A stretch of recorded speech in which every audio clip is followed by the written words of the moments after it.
So I feel like this whole retreat thing has been for me, it's brought me into a frenzy. Like my mind has just been going nuts. You know, as soon as I found out I was coming here, it's just been like a demon in fighting. In French, we say un démon dans l'eau bénite, like a demon in sacred water, just going. Mm. Mm. And being here, I've had the opportunity to see things, feel things, fixations, Mm. big ones. Mm-hmm. And it's kind of frustrating because I've heard people talk, and everybody seems so clear and okay, good. And Emphasis for the word seems. right.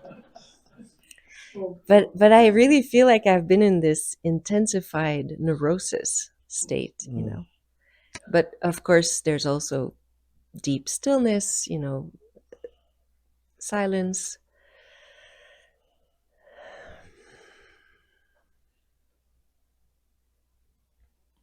I also feel like I'm grieving my teacher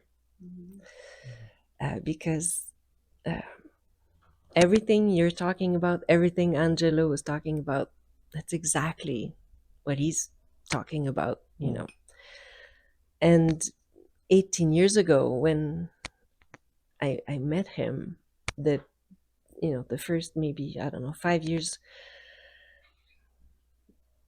I think, well, it feels like there were some shifts, and I was just drinking everything, and everything just made sense, um, and then I just kind of got tired of this whole searching, and and because there was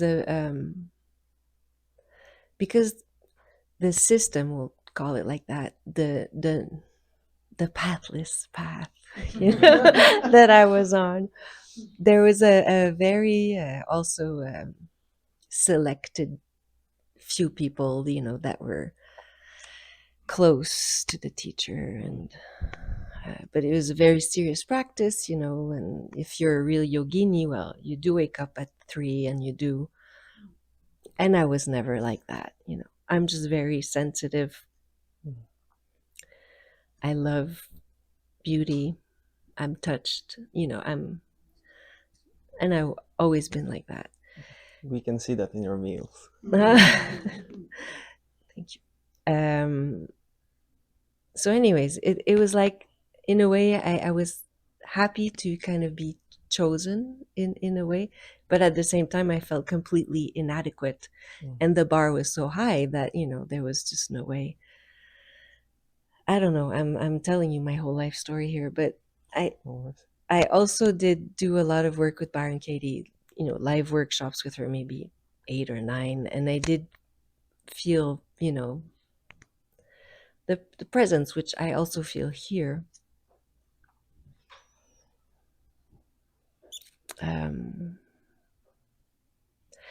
So to me, I guess things are not so cutthroat, like, not so clear. Mm-hmm. You talk about stages, and I don't know. And a part of me is like, I'm fine, I love my life now. It took 50 years, Mm-hmm. So it was a long way, and I'm not necessarily doing what I thought I would be doing. I am serving for something that I don't necessarily,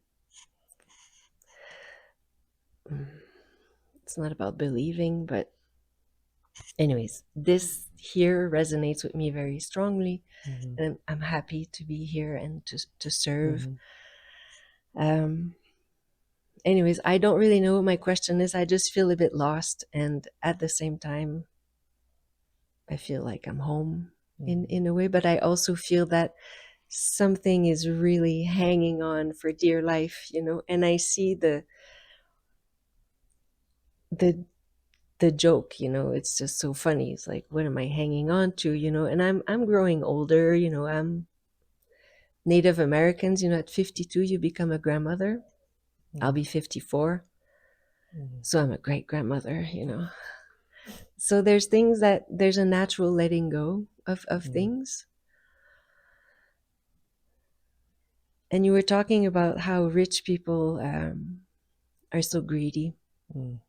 And I was wondering, could we be greedy with enlightenment as well? Kind of wanting to go deeper. And, I thought there's all these people here that might have had shifts.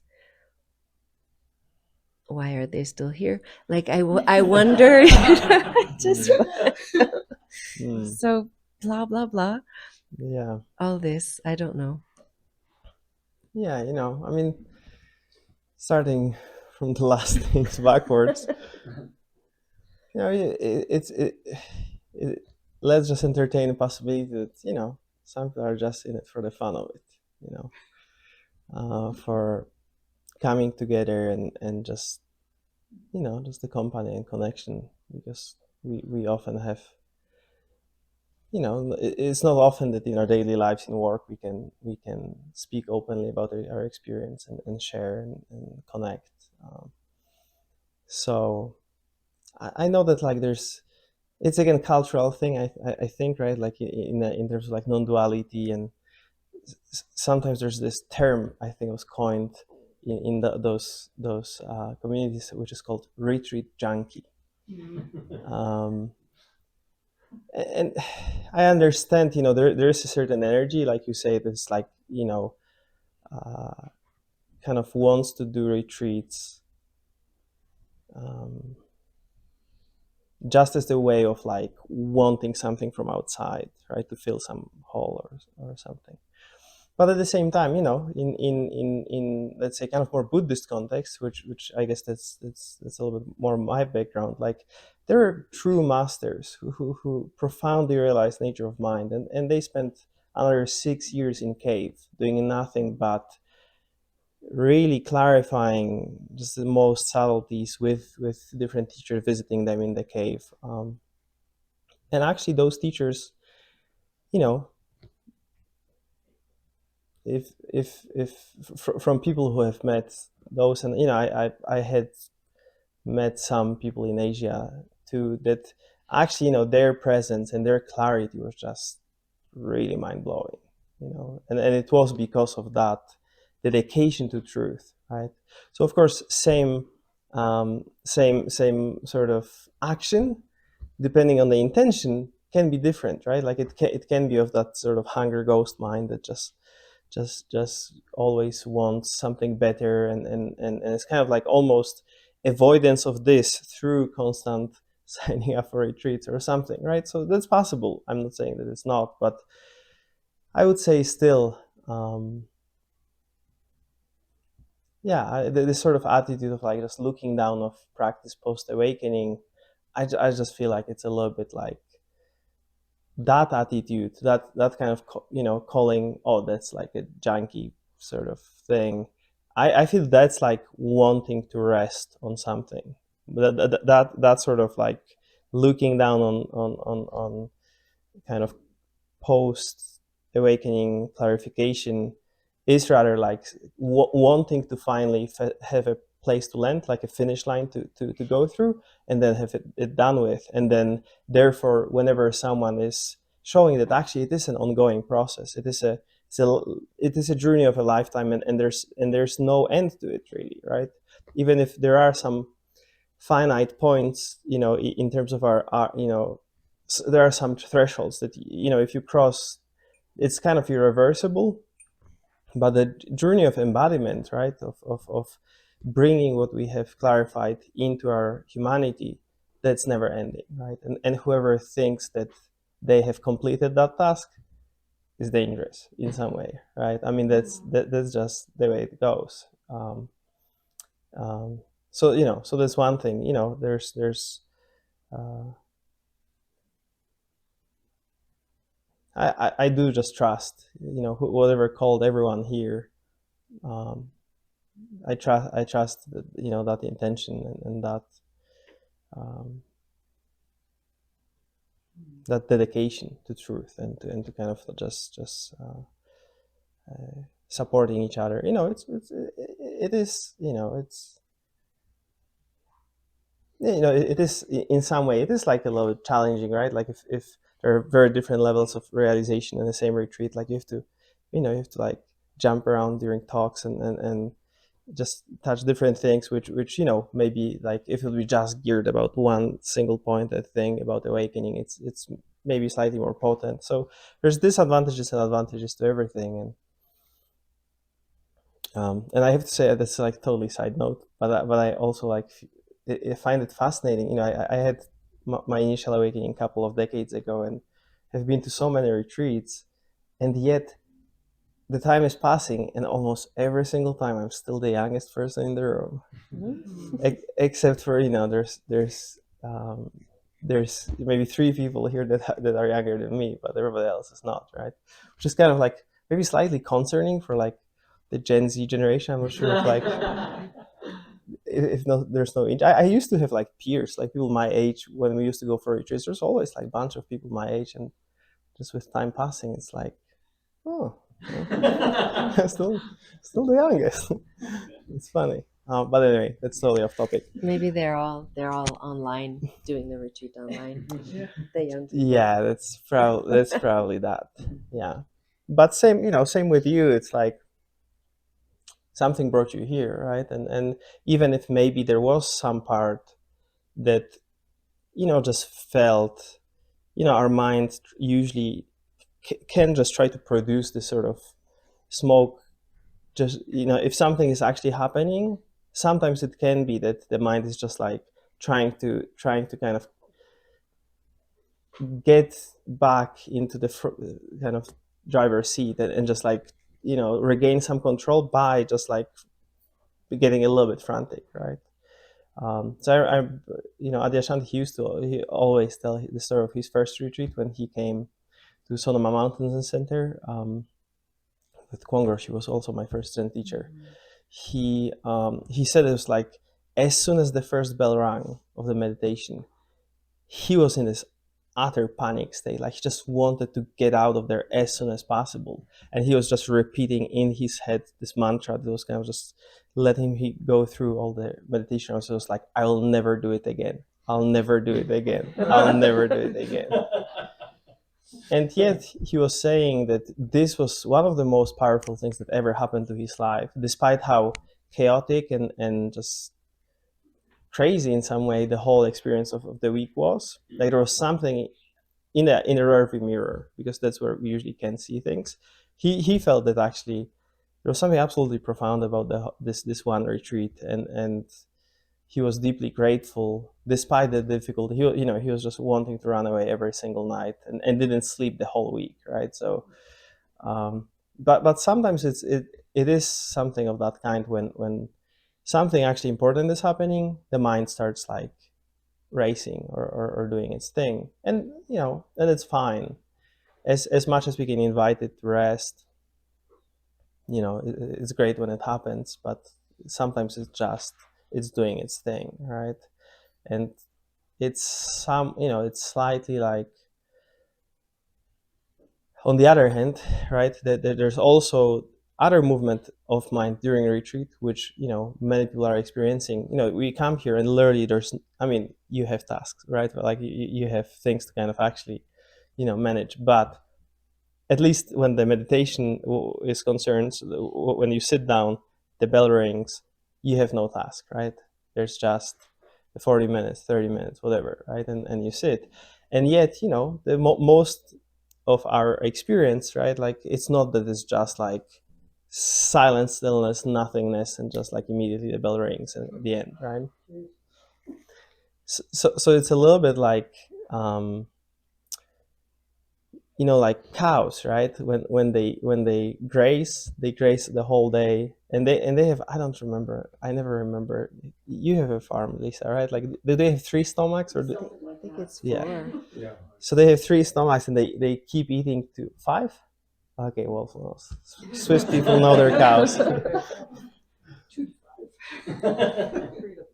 Right? And so the gathers the grass into that one stomach constantly, and then later on during the day, they kind of, they chill. They kind of rest somewhere, and then you can hear that sound. They're right, and they're basically like squeezing out grass from that one stomach to re-chew it again, and finally kind of digest it, and really, you know.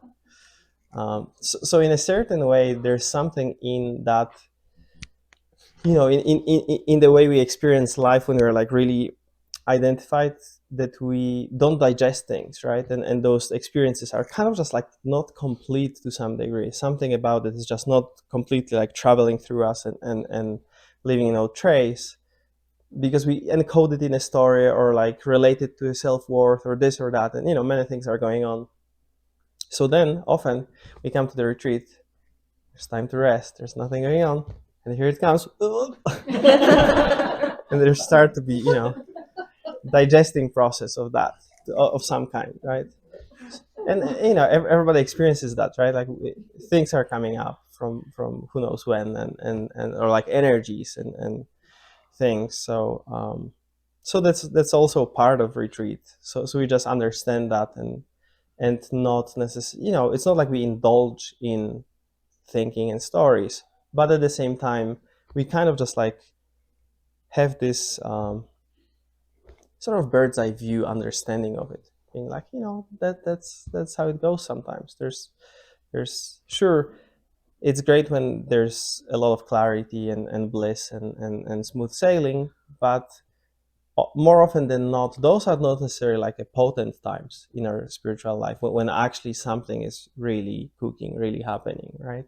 It's you know, it's great to have a nice retreat. I had some in my life that were just, very, very smooth and nice and great. But those that were actually the most challenging were the most powerful in the terms of transformation, right? Because it is a deconstructive process. It is upheaval. It is Adyashanti's famous book. It was titled "The End of Your World," right? So in a certain way, that's the process we are kind of embarking on. And again, there's definitely like some maps that we draft as a kind of vague sort of milepost or something. But there are plenty of people who have very kind of, not fitting that description, paths, right? That just some things are way more clear to them, that usually tend to happen way later, and some things that, it's all very unique to each person. Um, so yeah, and also some minds also don't have that kind of whole, there are otherwise, let's say the other way, there are some people who really like the kind of clarity and structure, right? Like, it's just easier for them to kind of just, you know put the mind at rest, in order to like just trust in the process. But for some people it's utterly unnecessary. They have much more of that kind of surrender movement, or intuitive movement within that, and they don't necessarily, you know it just doesn't have any meaning to them, all those like, 10 feathers and 3 poisons. And Buddhism likes the numbers, right? Eightfold path, 4 noble truths, 5 desires, 3, poisons. It's like constant lists. So some people don't like that. It's just not how they move spiritually. um, and it's I'm also like rambling. I also not have like clear answer, as you hear. So I'll just like addressing anything that I remember that you said. But also I really I also really resonate with what you said about your grief. um, and to some degree it's true to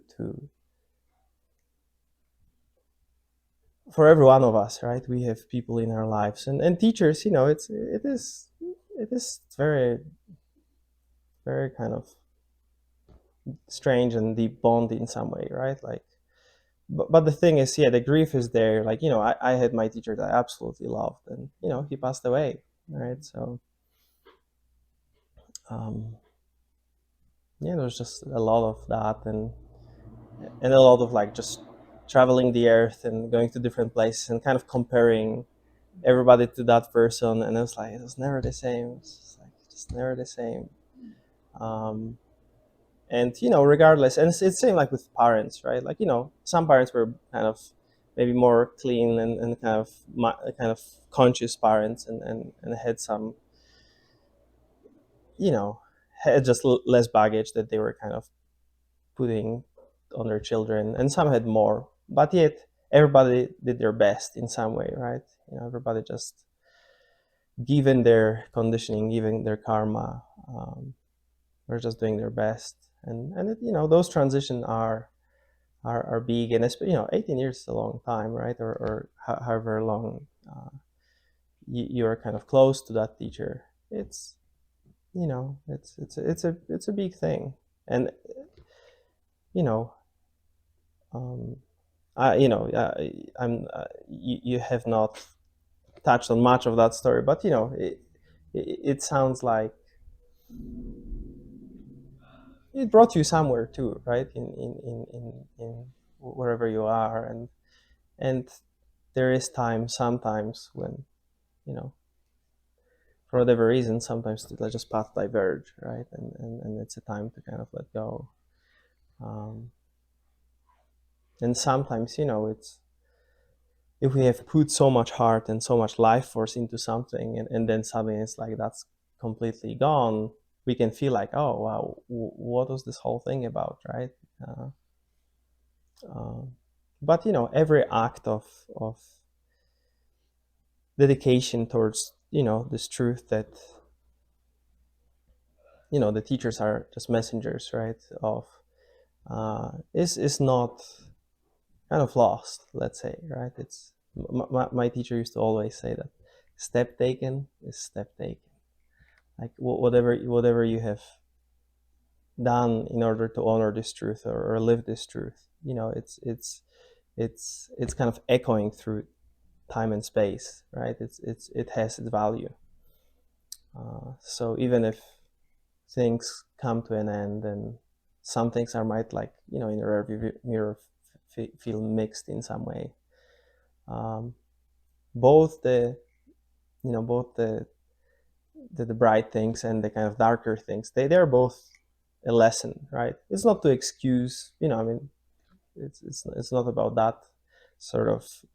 I definitely don't, have this outlook of like, oh, every action of enlightened person is a teaching, and it's like, I mean, if we take the view, then we have to extend to everything. Every single thing that happens ever is can be taken as a lesson, as a teaching, right?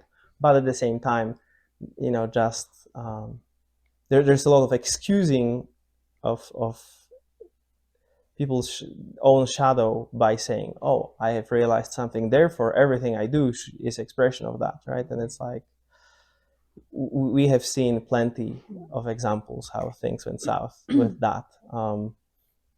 But we can have that attitude of for ourselves, that we can learn from everyone, really, from everyone we can learn something. And sometimes the lesson is what not to do, or like how not, how and of course, from the same people we can actually learn something. How they can show us something about ourselves. So yeah, all of it is uh, all of it is in the past, right? So here we are, like it's um this is it. So now it's matter of like, okay, seeing if the mind is getting a little bit erratic, just kind of also like just looking some, going out and just sitting in those beautiful mountains or wherever else, and just like seeing, okay, what is there underneath that movement, right? Is there something I'm kind of not wanting to feel, or is there something that just makes me makes this mind respond with this moving, right, to kind of like cover up something, or and even if it's not obvious, even if it's not like clear, it's kind of like those inquiries, like throwing the stone into the lake, and just by itself it just goes down, down, down, down, down, down, and just kind of tuning in, what we can obviously in all everybody here at times feels a little bit lost, right? It's just the nature of this path and human life, really. So it's more just tuning in and just feeling, okay, what's the next step, what is called for, maybe honoring something, in what you have done all these years, uh, maybe some letting go of something, just tuning in,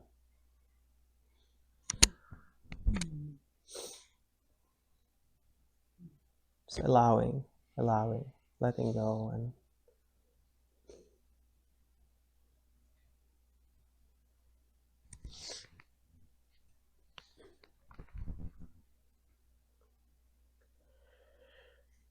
in a certain ways, all has its wisdom, like all this crazy up and down, and all those life circumstances, right, like that just bring us to all strangest places. It all kind of in a rear view mirror, only we can kind of see that. But like I'm the youngster in the team, so everybody knows here how it goes. So the more you go through it, you kind of have more and more of that trust just in this whole unfolding, and just there's a reason why you're here, and I mean, we are really glad you're here. And So am I. I'm so grateful mm, to you and Esho and everyone. yeah. Yeah, what a privilege. So thank you very much. And this little thing you just did, yeah, my teacher, my father, Yeah. It's- yeah, so it's good. Thank you. Yeah, you're welcome.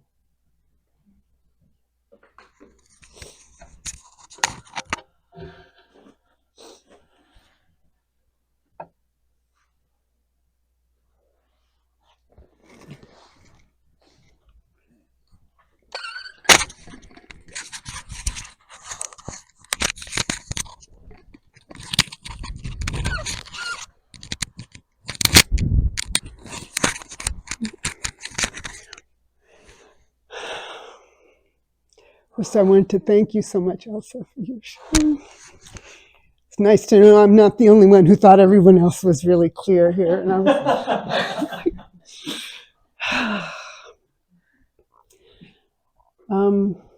Angelo often says how important inquiry is in the process. And we talked about this in TELS, and it hasn't gotten any better for me. But for me, that feels so effortful. And he also has said how sometimes, you have to find the right question that really brings you. And I wonder if sometimes the question doesn't find you. I think like Eckhart Tolle, it seemed to find him when he was wondering, who is this self that I can't live with? And also in a lot of the koans seem to be, the student was posed the question at just the right moment. And so yeah, first there's that. And then the whole process of like people say, well, I'm working with the visual field. And that to me is like, I've tried, and that feels very effortful too. And I wonder if, once the self is seen through, then the visual field will just collapse. Not necessarily, right? I mean, and again, there's so many ways of speaking about it. Just kind of disidentifying with thought and experiencing the sort of universal presence, let's say, it doesn't necessarily. No, I wouldn't say that it kind of automatically makes that clarify. But so there's more like it's a little bit more. It's easier. Yes, it's easier then. Wouldn't it be easier then to work with the visual field after you? Got there. Another thing is just the noticing thoughts. Also, a lot of effort and looking for the gap. For me, it's easier to create the gap than to look for a gap. And it seems like by focusing on the other senses, then thought just kind of, there's no space for it. And I thought that would be true for everyone, but people I've talked to about it said, no, it doesn't work that way for them. But so what feels effortless?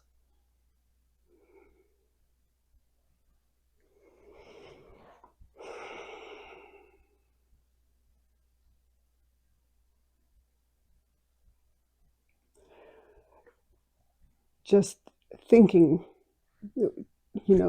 effortless, and just, and it kind of, or staying focused on in the sounds or in senses, that can feel effortless. Of course, then the mind comes and takes it all away. But yeah. So why don't you just, give yourself that time of not striving for something? I mean, there's, with the inquiry, because, we talked about that. And I have seen, you talked to Angela about, right? Like, I know it's a thing. But I wouldn't necessarily, I wouldn't like conclude that like, oh, someone is saying that it's really important, therefore I just absolutely have to force myself to do something that feels kind of right. There is an aspect, because you can tell me if I'm wrong, but it feels to me that when you speak of that and when you think of like, oh, Angela is saying that inquiry is important, you think of that sort of work of having a question, what am I? Where am I? What is this, right? And asking it, and then kind of just like looking at whatever happens, and then whenever you lose track, you bring it back and you pose it again, and this kind of process. Is this what you mean? Yeah. So this is just one avenue, and it doesn't matter. What is true, I would say, that there has to be some questioning, but it doesn't have to be formal, mechanical meditation technique. There has to be some questioning of that very paradigm of genie, right? Or like of the beliefs that underlie that. And it doesn't need to happen in a formal practice context. It just can happen when let's say, like some reaction happens, right? And then you kind of just tune into that and be like, okay, so what do I have to believe to react in that way? Why is that? What's the outlook of that, right? So in this way, there is a way in which we can simply kind of get curious about what is actually going on when we kind of go unconscious, or we kind of lose clarity and behave. Those are kind of clues. Those are like a breadcrumbs by which you travel to see the underlying kind of beliefs or outlooks that we take on, right?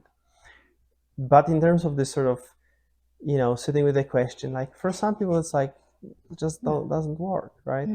So you don't need to feel pressured into like using that kind of style of meditation as your primary practice, because you have a lot of practice background, like you have done a lot of retreats and a lot of practice, right? So in a certain way, like you are meditation technique centric, you know what I mean? Like that's your approach of like, okay, so what do I do on cushion, right? And then you execute it, and you sit a lot, and that's great. But again, if you think of inquiry as like that, as like a technique, and it's maybe doesn't suit you, but then you feel like, because everybody's talking about this thing called inquiry, I should just try to kind of make myself do it, even if it feels effortful, right? So rather than that, I would say just find inquiry as an attitude of curiosity about what is going on, in this genie project, right, outside of meditation. And in meditation, I would rather just go where the ease is, right? Go where you find, right, the least amount of that manager that tries to do some technique right, and just actually find some, if it's within the body sense, just sit in the body sense, right? There's no there's no like rules in this game. It's also unique to each person, right? And different different people have different capacities, and like Rosh Sama, right? Like his thing was move all the way, right? And he just at some point he's like, oh, just ditch those koans, ditch everything, like just this is like complicating it unnecessarily. And he just really focused on that one thing because that's for him, that's really worked. So in a certain way, it's kind of just finding something that feels like it's kind of leading you to that place where naturally there's some sort of spaciousness, some kind of neutral, open, unlocalized way of being, let's say, that is not just trying and trying and trying and trying and trying, right? Yeah, I like Angela said, just follow your intuition. And then I think, okay, well, this is how it feels good to me to practice. And then I go, well, am I just taking the easy way out? Am I really doing what I'm doing okay? Or yeah, but that's a doubt thought, right? Yeah, that's I mean, if you listen to the doubt thoughts, like that can be unending, right? At some point you just need to trust in something, which is your direct experience, right? And just follow that. And again, inquiry is valuable, but again, it's not inquiry as a meditation technique. Right. It's an attitude of curiosity that can happen at it's not a meditation thing. Yeah. And I feel like it does happen outside of practice. Yeah. So just play with I think we talked with Dane right before. It's like sometimes it's almost like if we had some kind of, all of us had really, right, some project of managing something internally, or then when finally we kind of letting go, there's like there can be like almost like the sense of guilt, like, oh, am I like just like getting lazy, right? Am I just like chilling and not working on this super important thing for me? So it's like, on one hand, there is a way in which that dedication can be co-opted a little bit, right, by sort of by mind, right, by that thing that tries hard and wants to solve the puzzle, because that's what thinking mind is made for, right? Problem solving. But just just sit and be like, okay, how is it to be when there's no problem to solve, right? Just sit with that and tune into sound, however you feel like this natural. Yeah, it feels like a lot of practices is just being present, staying present. Yeah. It's like, okay, and so do that in whatever way works best. Yeah. Just try to a little bit just let go of project of practice. Just a little bit let go of that, and rather than trying to, because you you have practiced for 40 years, right, or whatever, Close right? to. Mm. So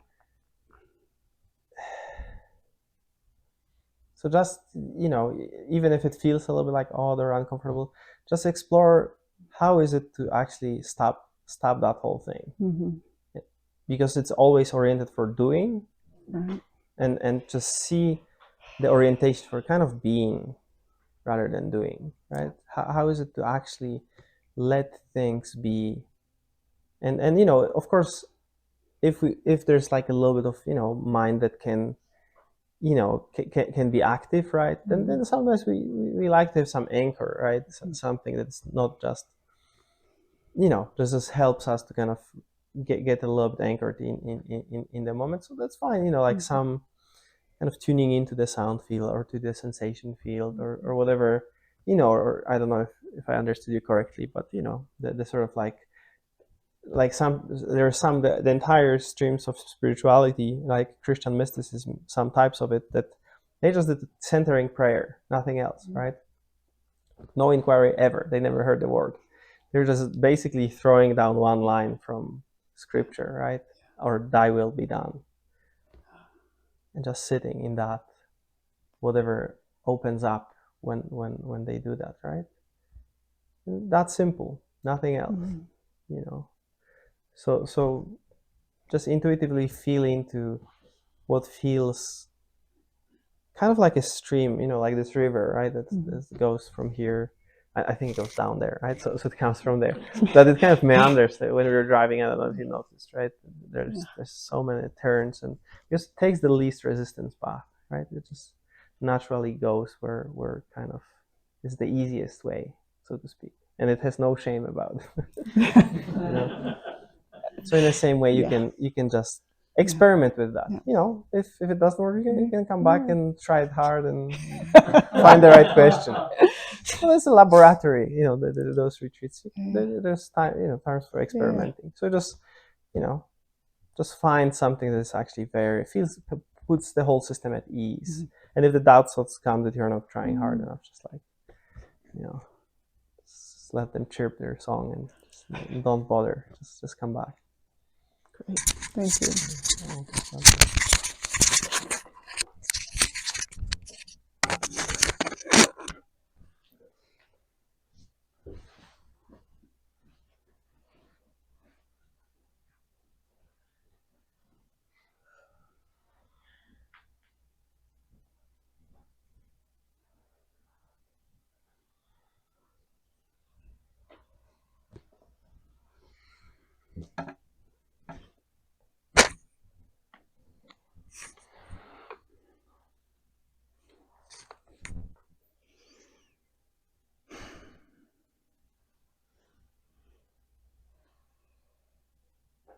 I think I'm joining the theme in a way.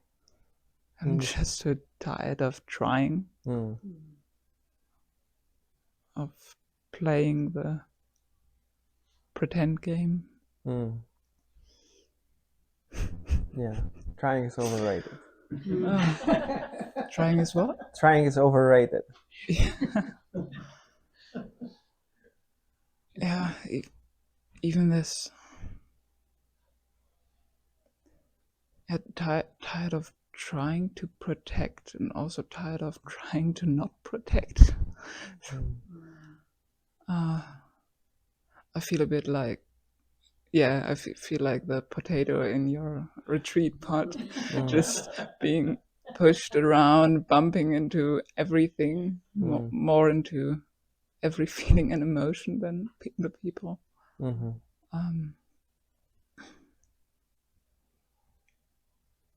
This mind is just out of control. A lot of memories are coming back.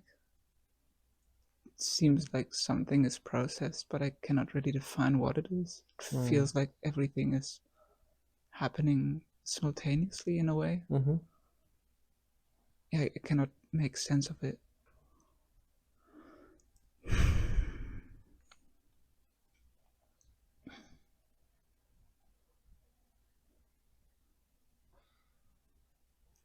And I think Ben said it yesterday. How much do you want me to surrender? Here, I give you everything I have. Just take me already. Sometimes a story like that comes up, which of course tries to get over it somehow. Yeah. Yeah, but right now I find myself more often than not just either in the other room over there, becoming one with a red beanbag, or just sinking in, and so tired of trying to do everything. Yeah. A bit of self-judgment and shame, which just was mentioned before, comes in as well. But yeah. We'll I think I just wanted to share. We'll soon have to do like for showering schedule. You can sign up. It's day by day. It's becoming more full in there. Yeah. And by the end of retreat, we'll all end up there. Everybody will listen. Yeah. Yeah. I think mostly I just wanted to share and kind of put myself in the position again. But maybe something stands out to you, or I have one very important question. Yeah. How old are you? I'm 40. 40. Yeah. Okay. Yeah. So for one thing, I mean, because we put you on the bell, and it is like a right, like it feels like you have to be here because you have to ring the bell, right? And but also don't worry about that, right? Like we have Jean used to ring the bell before Dane can do it, so whenever you feel like and is Ben even here? He's not. So it's good. He exhibit A. if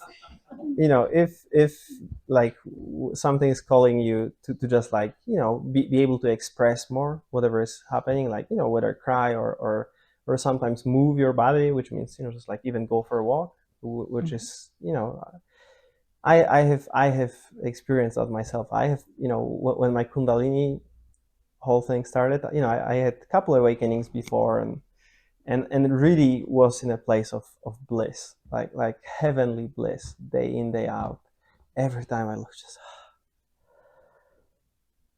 just the bliss of it, the completeness of it was just so yummy. It was awesome.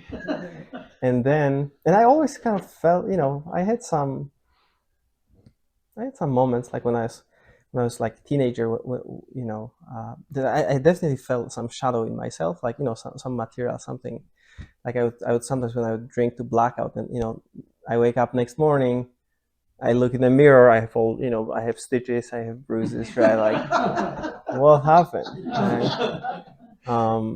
So, but anyway, Poland. 20 some years ago. But then I was like, oh, it feels like it's all great, all complete, and then there's just one evening I was meditating in the monastery, and I started to feel this energy. And it was just this tingling and intensity that was just like getting to like the fuses are getting blown, right? And literally, and I was, because I was a head monk at the time, so I was sitting facing the room rather than facing the wall. And I was just sitting there, and I remember just like the intensity getting so volume so high that I was just like, instead of holding my hands like this, I just put them down, because I was feeling kind of just my vision got lost. There was just a white light, and then next thing I know is I hear a voice of a friend. I mean, some of you might have seen his interview, Jijon.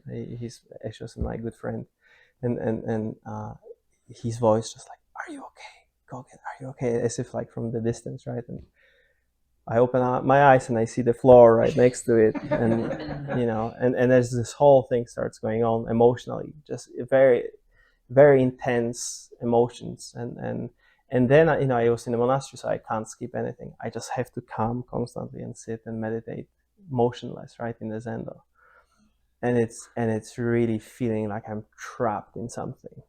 I'm it was no fun, and literally, all my kind of little Buddhist background and beliefs went out of the window, and all I was doing, I was sitting there, and on every exhale, inside my mind, as loud in my thought as I could, as if I would yell from the top of the mountain. First exhale, Lord is my shepherd.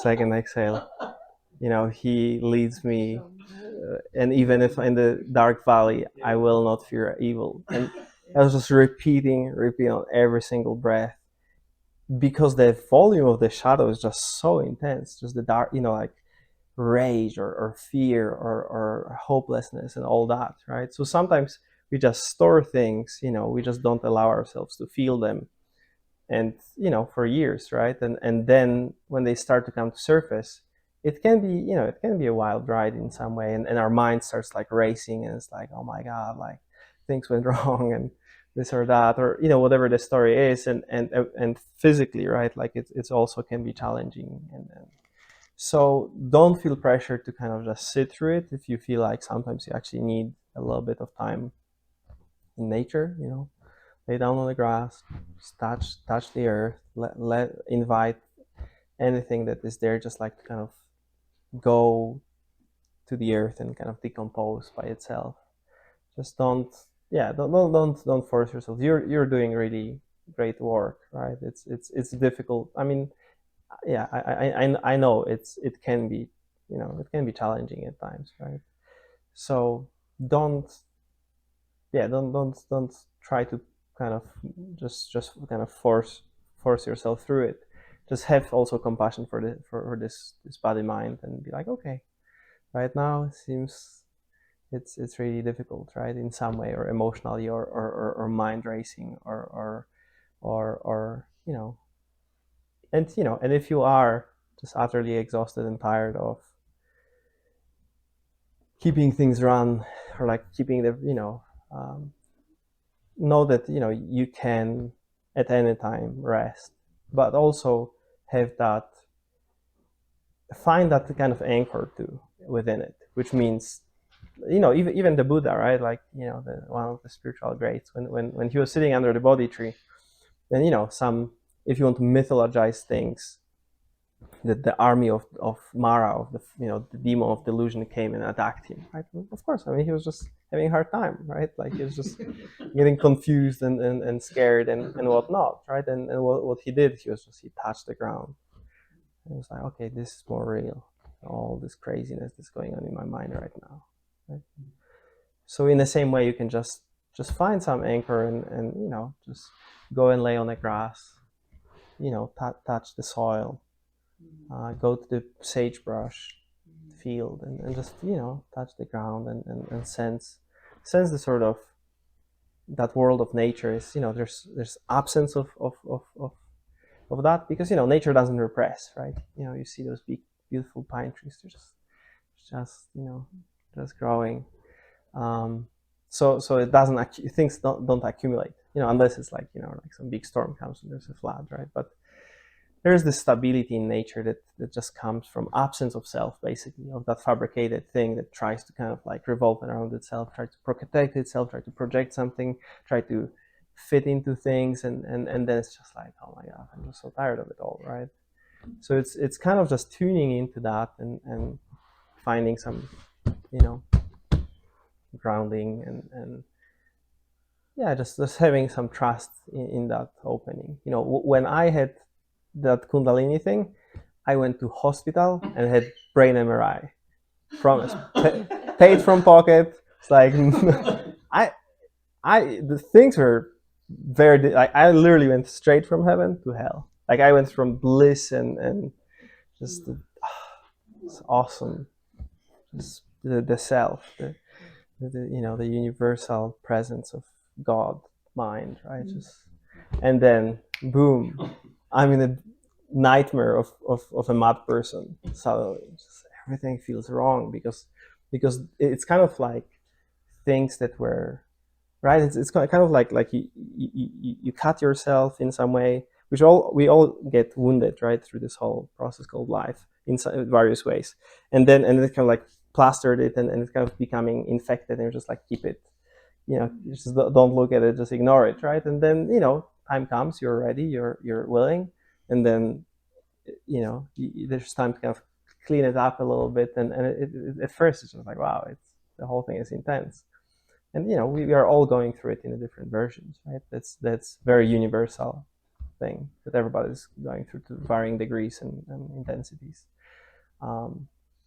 So it's things can get